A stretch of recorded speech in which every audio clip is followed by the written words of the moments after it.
always, when we hear about enslaved people, we Mhm. always hear about them being uneducated and that Yes. they don't have any skill. Yes. And that is not the reality.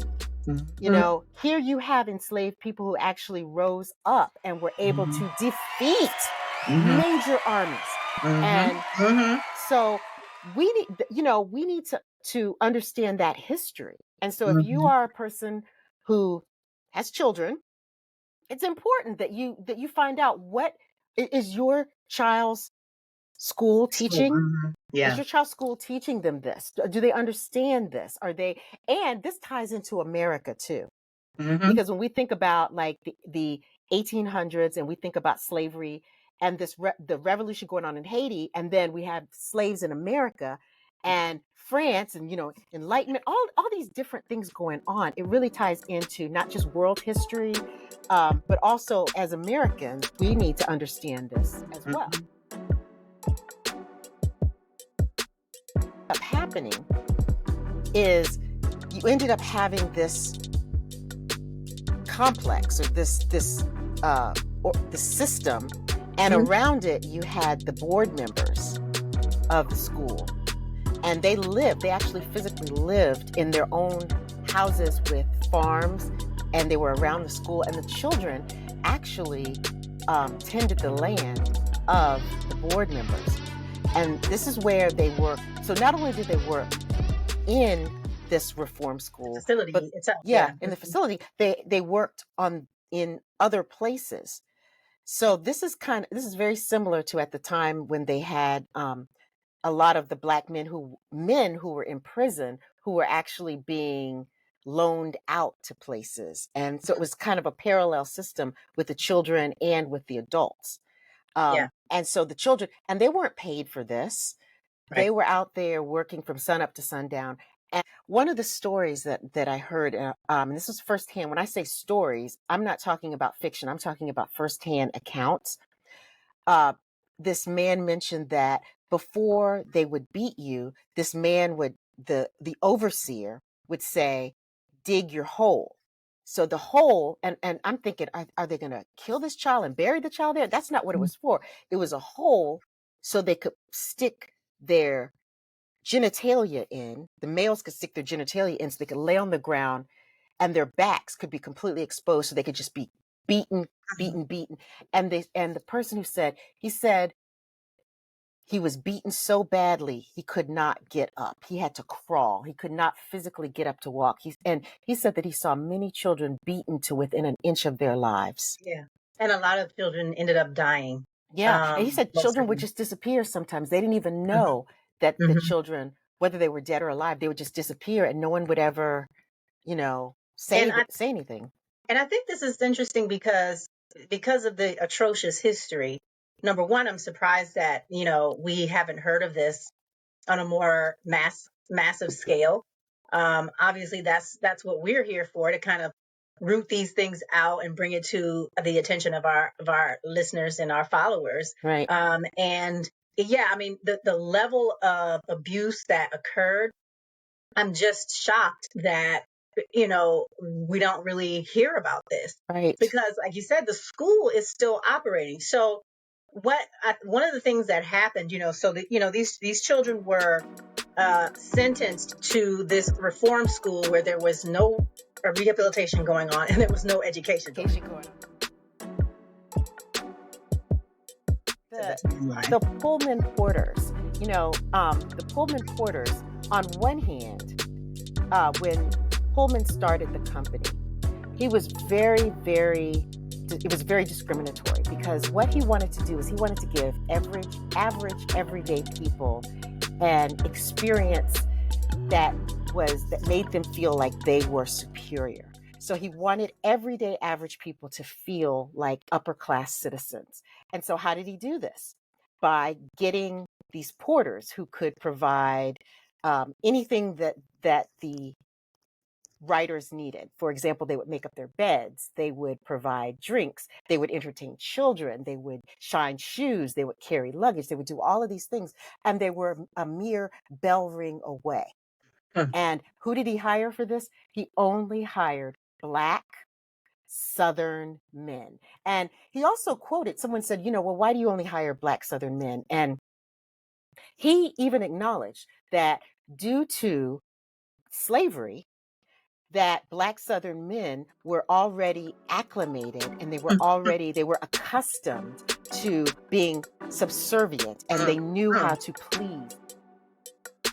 I think it is because of that natural hair movement.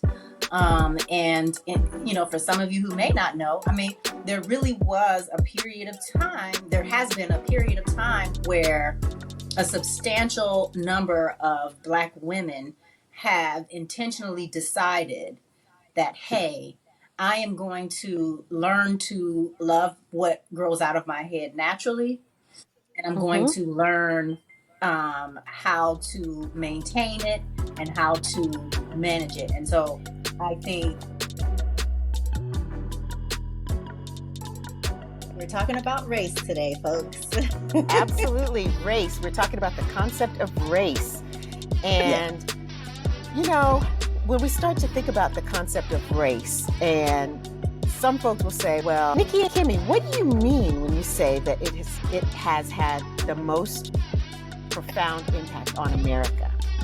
And so what would you say to those folks as to why it's had the most profound impact on America?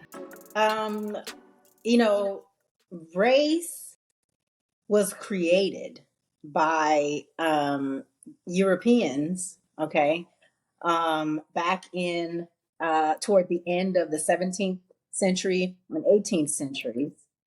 And it was the fundamental basis for the creation and the continuation of enslavement. It really was the linchpin in the sense that, before, and I've done some research on it, and what I found was before maybe the 16th century, I believe, there really wasn't an idea or concept of race, really. It started when, European countries sought to enslave others around them, right? Right, and so right. The communities that they focused on were the Irish community. Right. And, and they sort of implemented sort of the same strategies that they did with Africans, in that they called Irish, savages and those kinds of things. So dehumanization. Yeah. And so it's just, there's this long history of Europeans separating themselves from others in order to benefit from others in the sense of cheap labor. Right. That really is what it's all about. And, and also in my research, I've discovered that, and I think a lot of people realize that now, that there is no biological meaning right for race. And, scientists discovered that, the DNA differences between humans is less than 1%. Like, there's really no difference in all of us.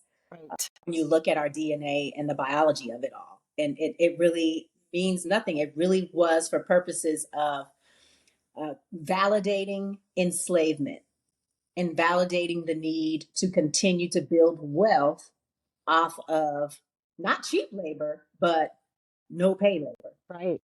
And I think it's really, when we think about history and we think historically, I think it's really interesting that, you mentioned about Europeans, and it's also with travel and with branching outside of Europe and meeting other cultures. Well, the way to really elevate yourself is to really demonize and to say, okay, these cultures don't do what we do. So therefore, we are going to, we're going to create a hierarchy where we end up higher than these other cultures. And so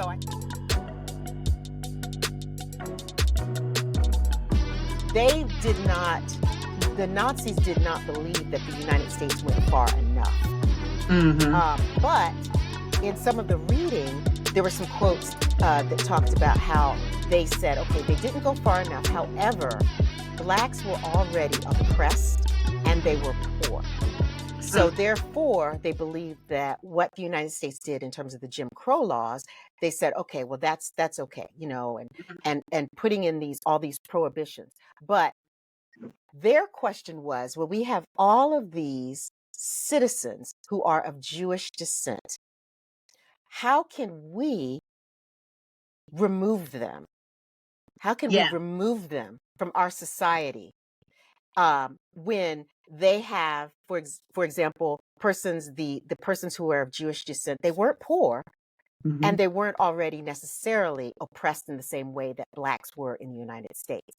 So they had to figure out how to take the tactics that we used and modify them so that they could really get a whole population of people to be erased from their society, because that that is the was their goal. goal. That was their goal, was a complete erasure. Whereas in the United States, the goal was to oppress and to create this permanent underclass of folks based on race, so that these people would always be available to work and to do things to support the entire society.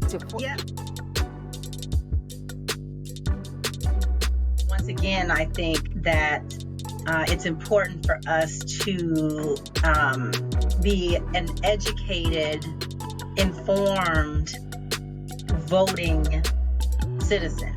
Exactly. It's very important to do that, and to not vote on emotion, to not vote on propaganda.